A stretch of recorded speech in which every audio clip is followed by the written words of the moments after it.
Hello, everyone. My name is Greg LaBarge. I'm a field specialist in agronomic systems with Ohio State University Extension. I've been in this role for about 3 years and have been providing some leadership to extension programs going on across the state in relationship to nutrient management education. I have a history of being a field, or actually a county based person as an extension educator in ag and natural resources. So a lot of what I develop and have done over my history working with OSU has been related to working directly with farmers. And some of the information that I want to represent here actually is a combination of what is being developed at the state level and then what is being transferred down to our local educators. So our local county-based staff, both extension educators and other program staff in the Ag and Natural Resources program, have been really essential in delivering this program and working with farmers in relationship to a better understanding of nutrient management, both from a crop production standpoint as well as a water quality standpoint. So I want to just share with you kind of a summary, and pieces and parts of this has probably been known to you as you work with different programs and different news releases out there, but try and put it into one place as far as the educational programs that Ohio State University Extension has been working on with farmers.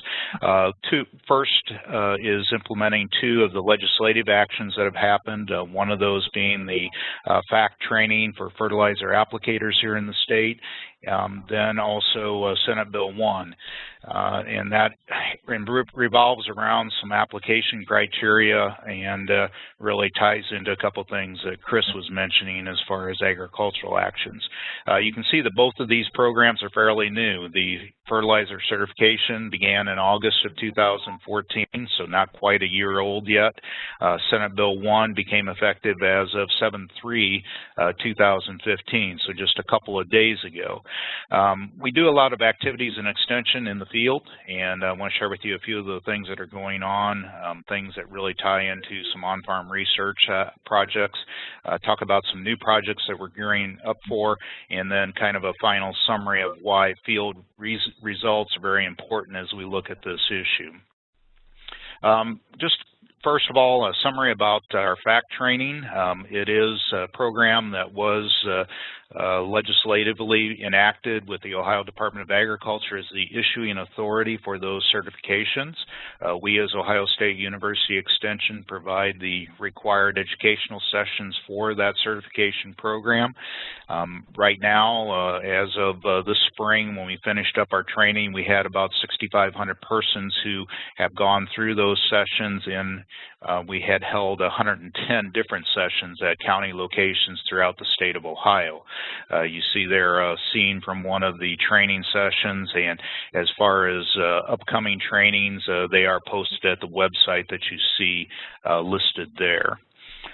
This graphic gives you an idea of where those folks statewide have been trained at, and you can see with the darker brown the concentration of folks that have attended the certification trainings up in the northwest region of the state, the area that we're most concerned about in relationship to what goes on in Lake Erie.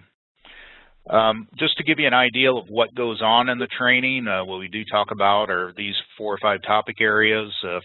First of all, just making sure they understand the rules for the certification. Then we do focus in on some of the nutrient enrichment effects on water quality, talking about nitrogen and phosphorus and their effects on water quality from both a harmful algal bloom as well as a hypoxia standpoint.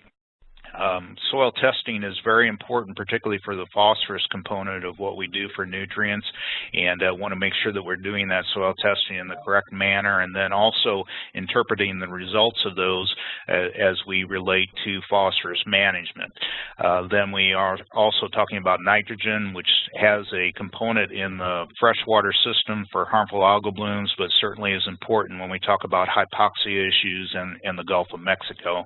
The training material materials that were used last year are available at the website that you see right there, and you're welcome to go to those. And we do have this manual that you see listed here, which has been a good resource for folks to take home from the training and use it for applications back when they get to the farm. This kind of gives you a brief, as we've done some survey gathered some survey results from participants in the program. Tells us a little bit about what and who has attended and how they feel about things. First of all, when we talk about these programs, we do have about 20% of the participants who have not attended past OSU Extension programs, so we're reaching some new audiences and helping them with some information that we think will be useful to them.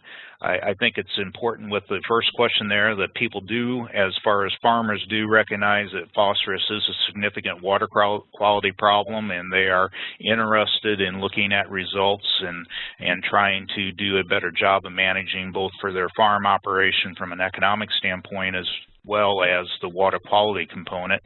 The workshops, they do walk away feeling like they've gained some more knowledge that they can apply back to their farm. Is answered as a question in the next couple of statements there that we see. So that kind of summarizes the FACT training and where we're at with that. A very successful start to that program, and we have reached, once again, 6,500 people basically with the information and looking at better application techniques and a better understanding of nutrients, both for yield and economics as well as water quality, so we can tie that together and see changes in practices in the field. Just a reminder that Senate Bill 1 was passed earlier this year, came to effect in full effect on July 3rd, just a couple of days ago. And what it is a criteria for manure and granular fertilizer with phosphorus and nitrogen component to it, application criteria. Basically, no frozen, snow-covered applications with both of those products. When the top 2 inches of soil are saturated, no application at that point.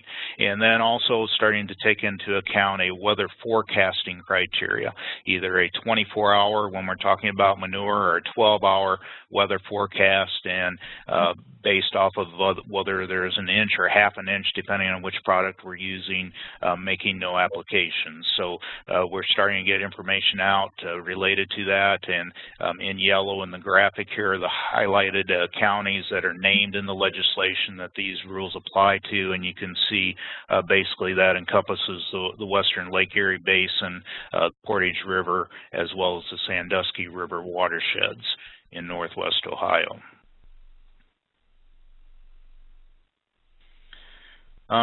Switch to a bit of our other activities that we have going on, and we do have a number of activities looking at different aspects of nutrient application and source or working with different sources of nutrients.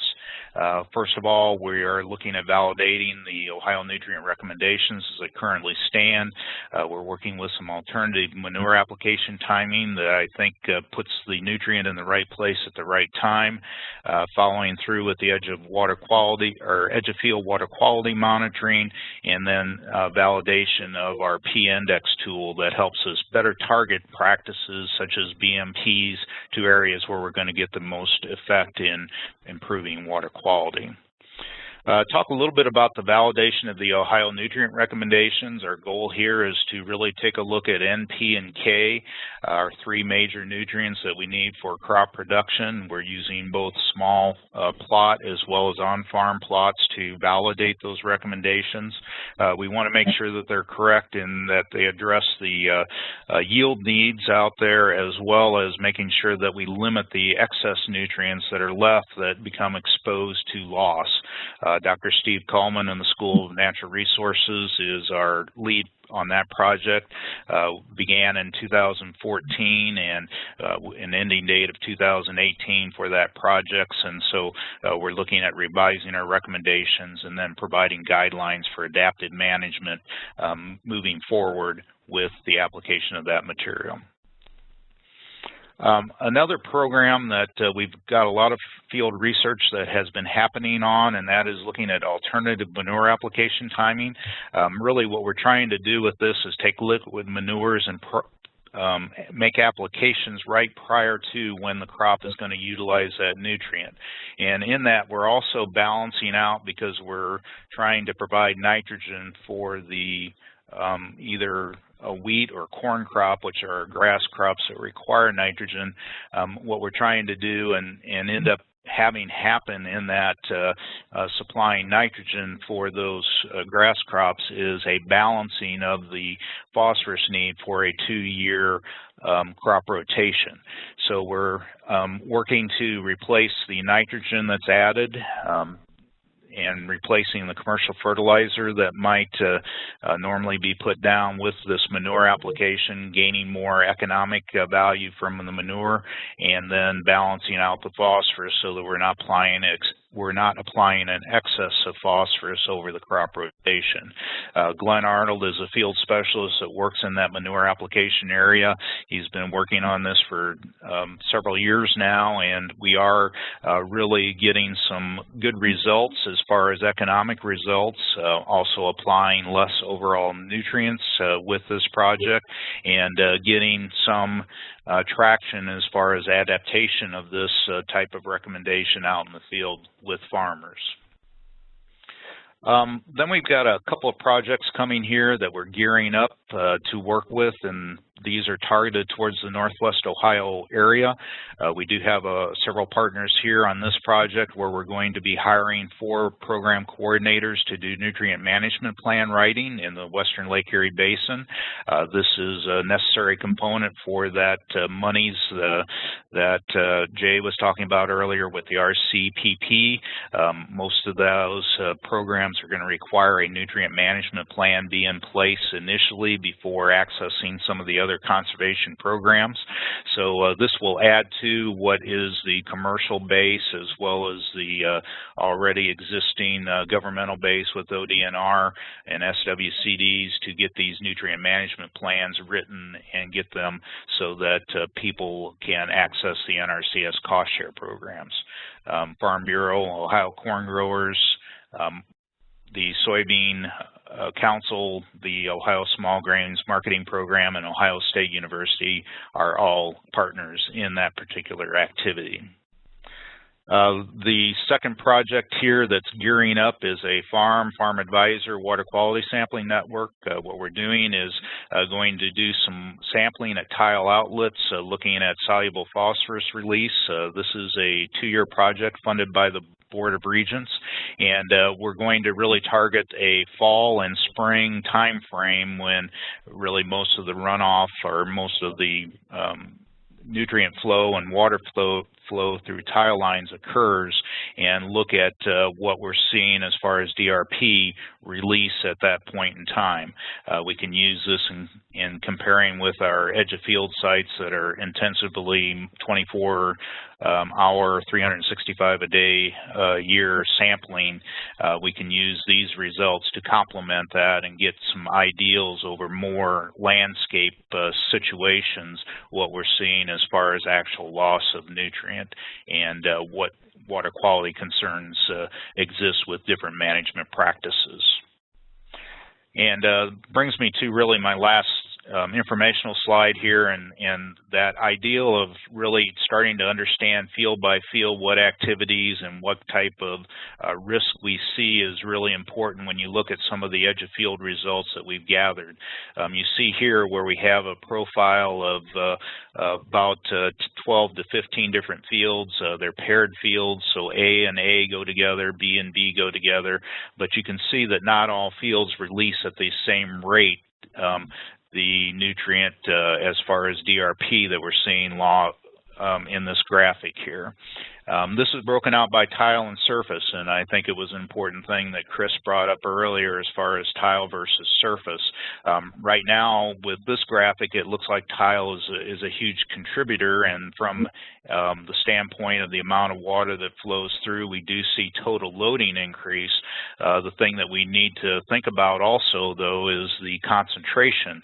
The concentrations that come out the end of the tile line are a lot different in profile than what we see coming off of the surface, and really by 10 times less coming off of coming out through the tile lines versus what's coming off of the surface. In other words, with this project, our surface concentrations are about 0.4 parts per million.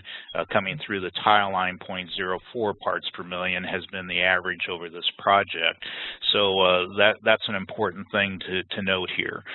Second thing is that we want to think about adaptation of best management practices. Obviously, there's a cost to those, and we really want to target best management practices to those fields where we have the highest contribution, because there is an economic cost to implementing those. So taking a look at these higher risk fields and putting those best management practices in the right place is another characteristic that we want to do, particularly when that involves a cost share that's coming in, which are public monies that help us look at implementation of these. We want to be able to address that question of how much phosphorus are you reducing when you spend these public dollars for cost share. So three things that we're trying to address by better understanding our field-to-field impacts related to phosphorus release. And this is my contact information. Appreciate the opportunity to share with you a few thoughts today, and please do not hesitate to contact me if you have more questions about this presentation that we ran through pretty quickly here this morning. Thanks.